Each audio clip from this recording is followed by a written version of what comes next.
Welcome everyone. Today's lesson is entitled Sequences, Day 2. And this is obviously a follow-up to the Day 1 lesson where I introduced the idea of a sequence and we looked at writing formulas for sequences, specifically in terms of the inputs or the term numbers. And those are what are called explicit formulas. So today we're going to look at a different way to write a formula for a sequence of numbers and also look at a couple other concepts as well. So why don't we go ahead and get started right away with the investigation dealing just with the Fibonacci numbers. So just at the top of your sheet there. And I introduced the Fibonacci sequence yesterday and related to the Pascal's triangle, if you remember, but then just kind of left it there. So while we didn't write an explicit formula for it, it is actually possible to do that. It's a pretty complicated explicit formula. We're going to try to, instead of writing explicitly, write it in a different format. So this is a good one to take a look at in that regard. All right, so before we actually write the formula, we're going to start just refreshing on some of the notation dealing specifically with the inputs and the outputs here. So just starting with the basics, remember the inputs are just the term numbers. So starting at term number 1, term number 2, term number 3, etc., etc., etc. there. And then I'm going to put a little dot, dot, dot just after the 4. And then we're going to get a little more abstract with this. So obviously these values go up. Now bear with me for a moment if you would. What I'm going to do is kind of write this as n minus 3, n minus 2, n minus 1, and all the way to the nth term. And I hope you would agree that these values, n minus 3, n minus 2, and n minus 1, would precede the n value there. So for example, if n is 100, so if we're talking about the 100th term, well, the input before it would be the 99th term, or 99. And again, if this is the 100th term, this would be 98. This would be 97. So whatever this is, the one before it, you would take away 1. Before that, take away 2. Before that, take away 3, etc., etc., etc. Now I'm also going to continue on because if this is the nth term, then the next one after that would be n plus 1 and n plus 2, etc., etc., n plus 3. So just getting the idea that when I have a particular value in mind, everything before and after that can be related based on that particular value. So again, if this is the 100th term, the next one would be 101, 102, 103, etc., etc. Okay, and obviously that just continues on forever and ever there. Now, outputs. Let's do the outputs. So this is the value of the first term, a sub 1. The value of the second term, a sub 2. Value of the third term. Value of the fourth term. Dot, dot, dot. This would be the value of the n minus third term. Okay, getting a little closer to where I want to be here. So a sub n minus 2, a sub n minus 1, and then of course a sub n. And remember, everything revolves around a sub n. So the value of the nth term, that's what we're going to be looking at again today. And then value of the next term, a sub n plus 1, a sub n plus 2, a sub n plus 3. So again, just getting comfortable with the notation. It's the value of any term, and this little subscript right here represents that input.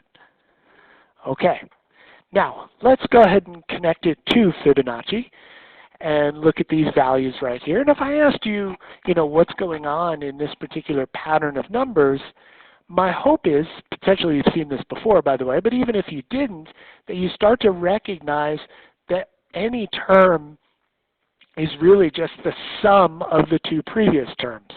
And as you look at this, most people think kind of this way. It's like, what am I doing to the previous term or terms to get the next one? So to get this 2 right here, I added 1 and 1. To get the 3, I added 1 and 2. To get the 5, I would add 2 and 3. To get the 8, I'd add the 3 and the 5. So I'm adding the previous 2 outputs in order to get the current output. All right. Now what I would love for you to do is take a moment and pause the video, and based on just that idea, it says, now write a formula for a sub n, so that's what I did, a sub n equals, not using inputs but using outputs for the Fibonacci sequence. And again, verbally, I would say to get the value of any term, I would add the values of the two previous terms. So what would that look like to you here? Take a moment, maybe pause for a sec, and then come on back. So what I have on my paper, to get the value of any term, we would take the value of the previous term. So if this is the current term, we're taking the previous output and then adding the second previous output. And so that's what it would look like there. So what I'm doing is one output is evaluated by taking the previous output and the second previous output and adding them together. So I'm hoping that notation makes sense, especially having us put it right in here. So the value of the nth term is the value of the n minus 1th term plus the value of the n minus 2 term.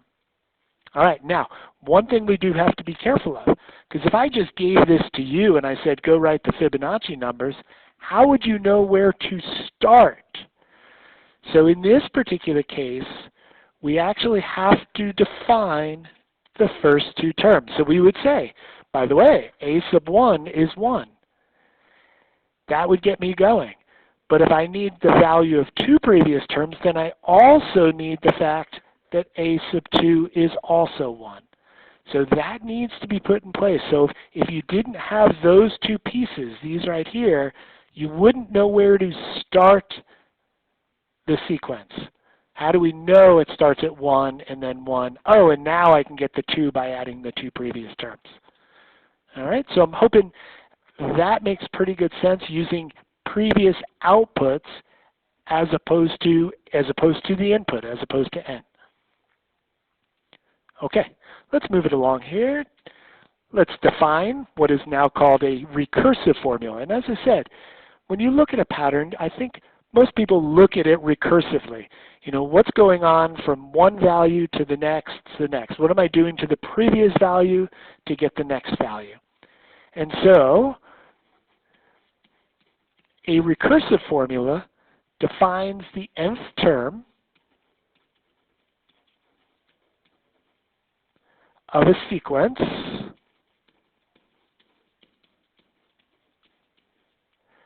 as a function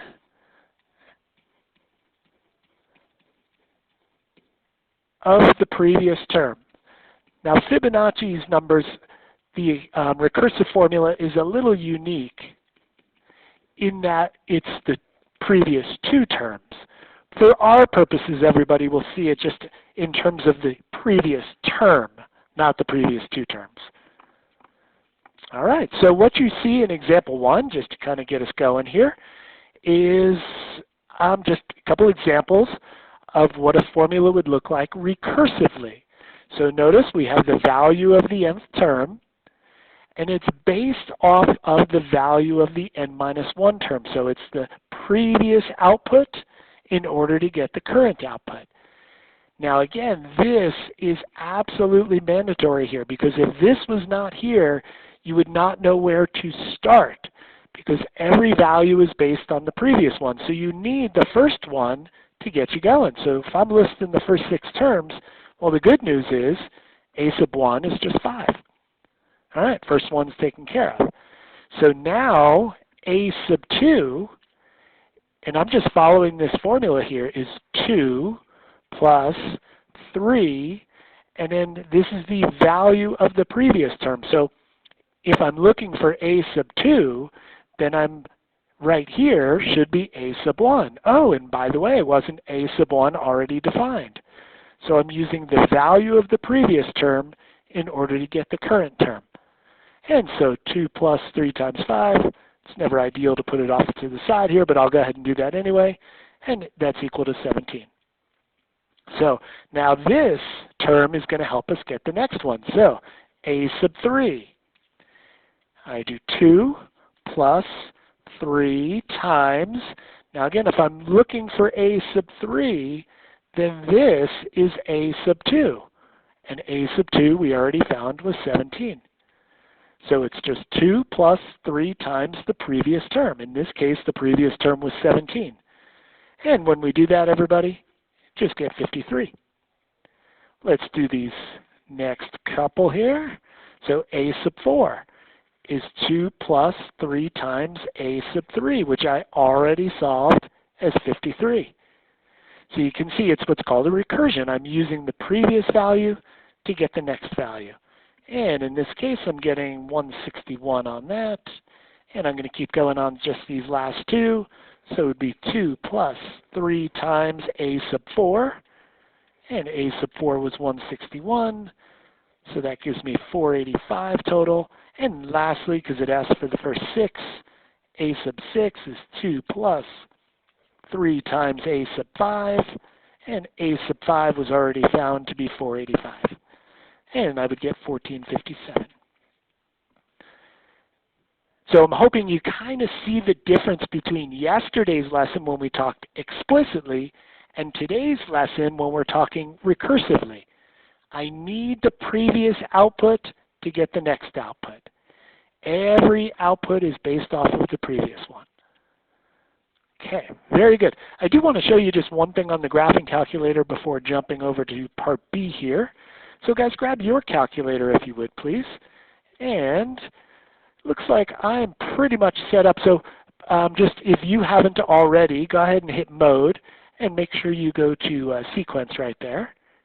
And then go to the y equals, which would now be the n equals. And we're going to type this in. So I showed you yesterday how to do something explicitly. I'm going to now show you how to do it recursively. And so keep the n min as 1. If you have something in there already, clear it out. But I'm going to go ahead and type in the recursive formula right here. And the way to do that, it would be 2 plus 3. And then you're going to need the u. And everyone kind of see my cursor there? This is going to be the u right here. So second and then the 7. So you see the u. And in parentheses, n minus, oops, I hit n plus, so let's go back, n minus 1. So remember the n is the independent variable. So it should be that right there. And then we do need to go ahead and illustrate where we're starting from. So notice it says the value of the minimum term. So that means, in this case, the value of the first term, and we're going to call it 5. All right, so I'm hoping you see on the calculator that this matches up with this right here. Let's go to Window, and let's see. We'll go out to just 6 on this, so 1 to 6. And same idea, just 1 to 6 should be fine here, I think. And let's see, scale. Looks like we have to actually go up pretty heavy. It looks like just in these terms, I have to go all the way up to past 1457. So I'll just go up to 1500 and we'll see what happens here. All right, so I'm going to hit graph. And you could see a couple dots in there. It's tough to really kind of tell. I can work with that, but I don't want to spend the time on that. Let's go ahead and just hit the trace button then if you could. And notice what pops up. So there is our recursive formula.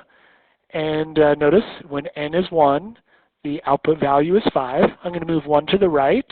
When n is 2, 17. When n is 3, 53. Then when n is 4, 161, and I can keep going, 485, and up to 1457. So you can kind of see, if you can plug it in the calculator and just kind of trace it along, you're seeing each of these values, the 5, 17, all the way up to what we calculated here. So again, kind of cool. I'll leave it to your discretion how much you want to use that. I'm going to just do the calculations for the most part, but kind of cool to see. All right then, everybody. Let's move on to this next one. So a sub n, notice in this case it's kind of a combination. We have an input here, we have n, but we also have, there it is, the previous output. So let's start it out. A sub 1 equals 1. Now a sub 2, this is where we want to be a little careful. Combination, input, previous output. Well, the current input, that's what this is 2. previous output is positive 1. So we get 2. Okay. A sub 3. So current input is 3, so we're in the third term. Previous output, so the previous answer was 2. 3 times 2 is 6. Excellent. A sub 4, so that would be current input times previous output, so 4 times 6, that would give us 24. A sub 5, again, current input, previous output, that would bring us up to 120. And lastly, A sub 6, so current input, 6th term, previous output, 120, and that gives you 720. And obviously you can keep going and going and going here. Now, by the way, just out of curiosity, do these look familiar? 1, 2, 6, 24, 120, 720. Keep going and going and going. So maybe take a very quick look at a table from yesterday's notes worksheet. And if you do, or if you did, these are the factorials. 1 factorial, 2 factorial, 3 factorial, 4, 5, 6 factorial. So what we have is a nice recursive formula for the factorials. I like it. Okay, next piece. So which type of formula is more convenient if you want the 100th term in the sequence, explicit or recursive, now that we have experience on both? So again, explicit in terms of n. Specifically only n, and so in terms of the input, recursive is based on outputs. I need the previous term to get the next term. Now, if you're thinking about this, my hope is that you would say explicit, because if you think back to yesterday, if I just wanted the 100th term and it was defined explicitly, all I would have to do is put 100 in for n and solve. Whereas if I'm going to solve recursively, wouldn't I need the 99th term? And to get the 99th term, wouldn't I need the 98th term and the 97th? You see how difficult that would be if it was defined recursively. I'd have to go all the way through to get to the 100th term. So, interesting to kind of think about that. All right, let's do example 2. Now that we have both under the belt here, let's do explicit and recursive. A little refresher and a little expanding relating to today's lesson. All right, so first order of business is to just look at the pattern. So what's going on in this particular pattern? It looks like I'm adding 3 and adding 3, adding 3, adding 3. Okay, good. So explicitly, what we said yesterday, if it's repeated addition, then you know you're going to have a 3n. So now we just have to match up inputs to outputs. So remember, input of 1, input of 2, input of 3, input of 4, input of 5. So with an input of 1, so 3 times 1 would be 3. If I add 1, that would give me 4. Let's see if that works. 3 times 2 is 6. Add the 1, I get 7. I like it. 3 times 3 is 9. Add the 1, I get 10. There's our explicit, my bad. Now recursive is pretty easy because again, you already have thought about it. What am I doing to the previous term to get the next one? I'm just adding 3. So I would take the previous term and add 3. Excellent. Now we do have to be careful with recursive formulas. Remember, you have to define that first term. Otherwise, you would not know where to start. How do I know it's 4, 7, 10, 13, 16 if this is not in play? So you need this, then you can build off of that. All right, very good. Let's do letter B. So what's going on here? Well, I'm multiplying by 2 and multiplying by 2 and multiplying by 2. Okay, sounds good. So this one's a little more complicated, everybody, explicitly. In fact, we're going to get into this exact type of situation a little later on this unit, and it will be much simpler because we'll have a formula to relate. But for right now, we're just going to do a little trial and error with it. But I do know as soon as I see multiplying by 2, there's got to be some type of 2 to an exponent up here. So I do have that. So I'm going to just kind of write it as just a 2 to the n briefly for the moment. And then let's sort of go from there. So this is kind of interesting. This is going to be, I've got a 3 though, and a 6 and a 12. Well, I'm looking at this, and that's 3 times 2. That's 3 times 2 squared. That's 3 times 2 cubed. And that's 3 times 2 to the 4th. So I kind of see this as, it's like 3 times 2 raised to the power. The problem is that 3 times 2 to the 1st gives me 6, but that's my second term. So how do I bring it back by 1? And again, guys, don't worry too much about this at this stage, because again, we're going to come up with something very specific that will help you get this without a whole lot of issue. But for right now, it looks like we would have to dial it back 1, because this is really 3 times 2 to the 0. This is really 3 times 2 to the 1st. This is really 3 times 2 to the 2nd. So I'd have to take my input and subtract 1 first, then I can go ahead and apply everything. All right, again, not too concerned about that at this stage of the game. When we do what are called geometric sequences a little later on, it'll be certainly more clear. But for our purposes on recursive, that shouldn't be too bad. So what do I do to the previous term to get the next one? I just multiply it by 2. So I'm going to just write it like 2 times a sub n minus 1.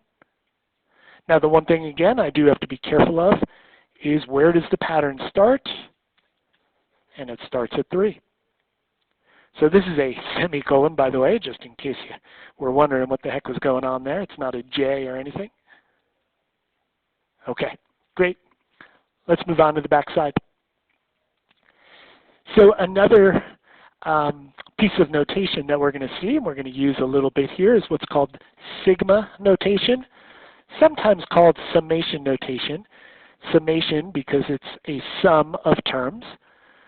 But it is a very compact notation used to represent the sum of the first n terms in a sequence. So you can see I've got all these numbers added together. Rather than writing them all out in expanded form, we're going to put it in a more compact format. So the sigma notation relates to the uppercase Greek letter sigma. So there it is right there. And then you can see there's some other components to it. So let's define some of those components right off the bat. So here's what I have, everybody. So K, so that's what this is right here, that's a K, is what's called the index of summation. In essence, everybody, it's just the variable that we'll be using. Sometimes when you get to calculus, you'll use I for that. But for our purposes here, we'll be using K. So it's what's called the index of summation. Really, as I said, it's just the variable. Okay, this number right next to it, this 1, is the lower limit of the summation.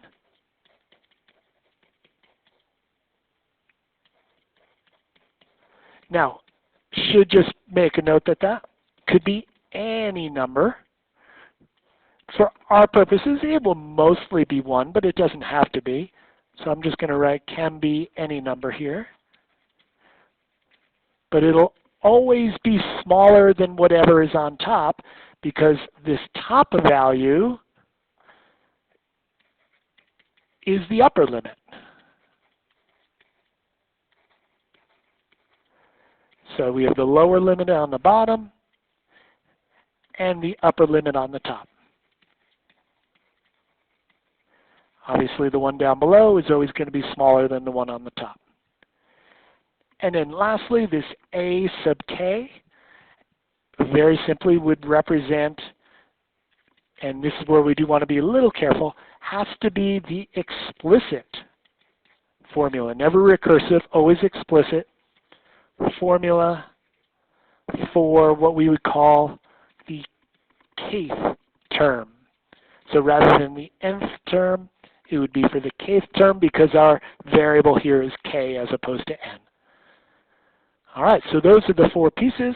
And again, I've got a couple examples here to just kind of get us thinking about what this looks like. So if it seems a little abstract at this point, that's okay. As we do our examples, should hopefully all make pretty good sense. All right, so here's our sigma notation right here. Here's our sigma. This is our initial input. So this is our beginning input. This is our ending input. So we're going to put in 3 for k. And then I'm going to keep going. I'm going to put 4 in for k. Then I'm going to put 5 in for k. And then I'm going to put 6 into k. And then I'm going to stop because this number up here tells me to stop at 6. So this is your beginning input. This is your ending input. Now that you've got numbers there, hopefully that's super clear. So in this case, the expanded version of this sigma notation would be putting 3 in for k. So 3 squared plus 1. Again, this is explicit. If I know the input, I can calculate to get the output. And then the next input, so 4 squared plus 1, and then 5 squared plus 1, and lastly 6 squared plus 1, and I stop right there because that value tells me the last input. And again, just kind of letting the calculator take over. This is 10, 17, 26, and notice because of that sigma, it means we're adding the terms together. So in this case, 37 lastly. And if I put all those together, everybody, I get a sum of 90. So this tells us the sum is 90. How we get this 90 is through the expansion of those 4 terms added together. All right, super. Now that we've got the idea, let's keep it going. So little k factorial here. And so remember, what we're going to do is start with 1. That's going to be our initial input, so 1 factorial. And then I keep going. So the next input, all the way up to, it looks like 5 will be our last input. So I've got 1 factorial, 2 factorial, 3 factorial, 4 factorial, and 5 factorial. Should be getting more and more comfortable with these numbers. So this is going to be 1, this will be 2, this will be 6, that's 24, this is 120. So notice how compact that is to write out the sum, and to evaluate the sum, I get 153. So expand, let me just read the instructions here, expand it, so we did in each case. Here's the expansion of the sigma notation. And then evaluate does mean come up with an answer. So at the end, we come up with the value. All right, perfect. What do you say? Let's try to just reverse it here on our last example of the lesson. So now you see the sum of these values in expanded form. And so what we want to do is, can we write it in a more compact notation using sigma? So a couple ways to do this. And by the way, so really there are multiple ways you can pull this off. So if I come up with one and you're like, oh, I like this one better, as long as it works, as long as the explicit formula matches the values, as long as the inputs would produce those outputs, it's all good. All right, so let's see what we've got going here. So first order of business, I'm just kind of looking at this and thinking, all right, I'm going to write a sigma. So there's my beautiful sigma. Now I would say, just starting it out, most people kind of like to start with a k value of 1. Okay, so you would start with a 1. So I'm just trying to walk you through how to progress in these particular problems. So you might want to go ahead and do a k value of 1 right here. And then what we need is the explicit formula for this. So I look at 4, 5, 6, 7, 8, et cetera here. And so I'm thinking to myself, well, I'm adding 1 each time. So that would be like a 1k or a k. And then I've got to match inputs and outputs. So if k is 1, well, I've got the 1 there, but I've got to get to 4, so maybe I would add 3, and this would be 1 plus 3, 2 plus 3, 3 plus 3, 4 plus 3, and that seems to work. That's great. And this seems to be 27 plus 3, so as a result, you can see that my upper limit for inputs would be 27. So starting with 1 as an input, then I can get my explicit formula, just like we spoke of yesterday. And then I got to think about, well, what is the last input that would produce the last number in our sum? And in this particular case, if I need to get 30, then that last input has to be 27. Now that would be one way to do it. It does say, if you notice right here to the side, try writing a couple of different answers for this one. So I'm wondering if you thought of like, hey, why is he bothering starting at 1? It seems like, isn't this just 4, 5, 6, 7? Aren't those just k values if I start at 4? So putting in 4, then 5, and then 6, isn't it just k, and then all the way up to 30? So that would be another way. So, just make sure these aren't the same. This isn't just one answer. This is 2 separate answers that would work for this, this series of numbers. Again, I'm sure you can come up with a variety of others as well. Okay, very good. Let's go get the next one. So I start with my sigma. Let's keep it easy. We know we've got sigma here. Again, I'm going to start at k equals 1 just in this particular case because nothing jumps out at me. But I am going to look at the pattern of numbers and realize, oh, in each case, the next value is just by adding 2 to the previous value. So repeatedly adding 2 means we're going to have some type of 2k situation going on. And let's see, I need an input of 1 to get 5. So 2 times 1 is 2. Well, if I add 3, that would give me 5. Let's just make sure. 2 times 2 is 4 plus 3. Yep, that would give me 7, et cetera, et cetera. Great. So it seems like starting at 1, all good. Explicit formula, matching up inputs and outputs.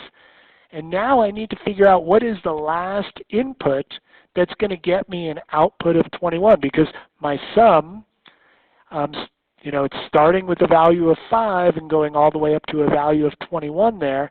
So just off to the side, at least I would think about this. I would say, well, if I need that last input to give me 21, well, what would that be? And it looks like that would be the 9th term in our pattern of numbers. Okay, very good. All right, on to the next. So I look at this and, I write my sigma. That's all well and good. But it's kind of interesting here is, and again, this is just stuff that jumps out at me. You can tweak this however you want as long as you get it to work. But I'm just looking at these values. Yes, I'm definitely repeatedly multiplying by 2, so I know I'm going to have a 2 raised to a power here. But it just kind of really jumps out at me like, oh, that's just 2 squared. That's just 2 to the 3rd. That's just 2 to the 4th, 2 to the 5th, 2 to the 6th. So actually, if I start my inputs at 2, these are just powers of 2 right off the bat. So again, this is just something that jumps out at me. By starting at 2, I can just do 2 to the k. Because now this is 2 squared, this is 2 cubed, this is 2 to the 4th, et cetera, 2 to the 6th, 2 to the 7th, 2 to the 8th, 2 to the 9th, 2 to the 10th. Oh, there's 2 to the 11th. Awesome. If you came up with something different there, great. As long as it works, it's all good. All right, last one, everybody. So just an interesting little visual pattern of numbers. So if you're just kind of adding on the corners here, so 4 ones obviously give you the 4. If I do 4 ones and then 4 twos, that'll give me 12. 4 ones, 4 twos, 4 threes, that'll give me 24. And you can see the pattern. just adding another set of 4. The next one would be 4 4s. And this keeps going on and on forever and ever, of course. I already gave you the explicit formula for this particular value. So this happens to be for the very first one. So that happens to be k equals 1. Now here I need the explicit formula in terms of k. So it happens to be 2k squared plus 2k. So this is our index of summation, meaning we're going to use this as our variable to match this right here. So here's this k, so k represents our input.